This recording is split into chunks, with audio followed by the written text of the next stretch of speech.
Good morning, children. Let's continue with the poem Amanda. But before we move on to the explanation, let's go for recapitulation. Yesterday we saw in the poem that Amanda has been given many instructions by her parent and also how to behave properly. For example, to sit straight, not to bend her shoulders. She has been asked various questions like whether she has done her homework, cleaned the room, cleaned her shoes, etc. We also see that her parent uses a very stern tone at which she gets very upset.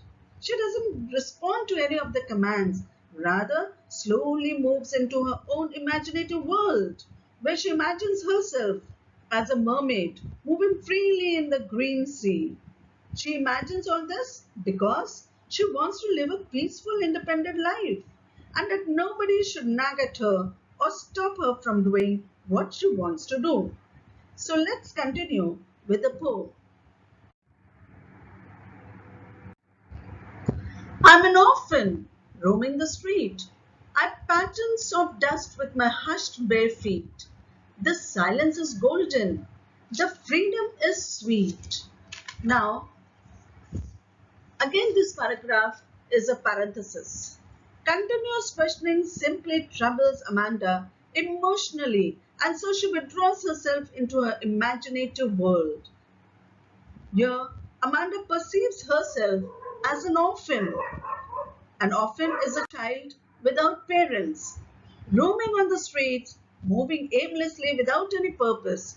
She seems happy as she draws pattern using her bare feet.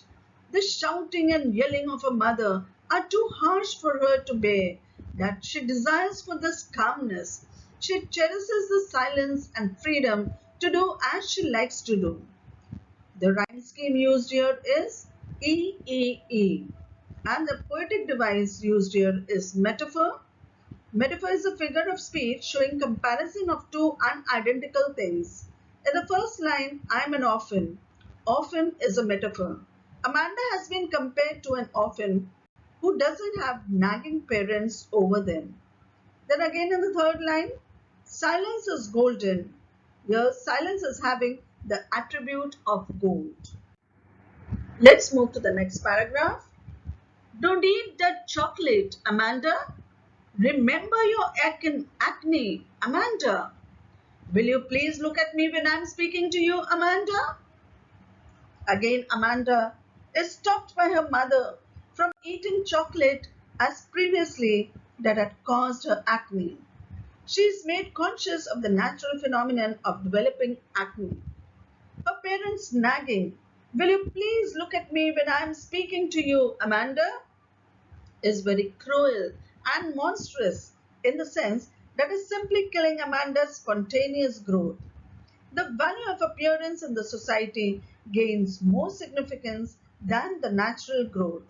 The rhyme scheme is AAFA, and the poetic device seen in the third line, will you look at me when I'm speaking to you? So the word W has been repeated.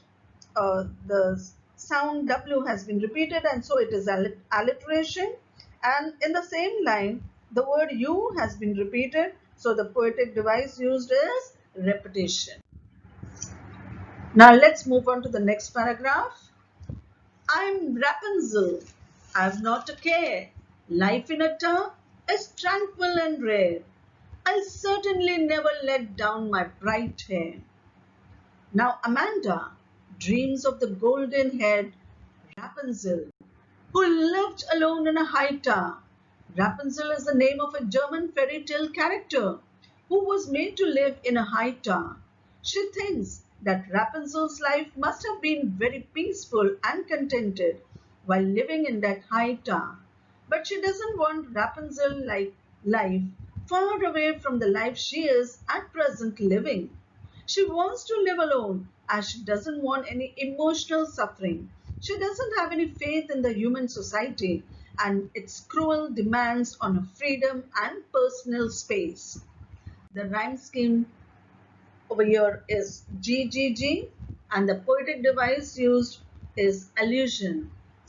The word Rapunzel. a German folktale character suggesting peaceful and contented life. Let's move on to the next paragraph. Stop that sulking at once, Amanda. You're always so moody, Amanda.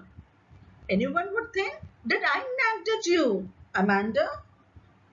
Now, here the meaning of sulking is getting bad tempered.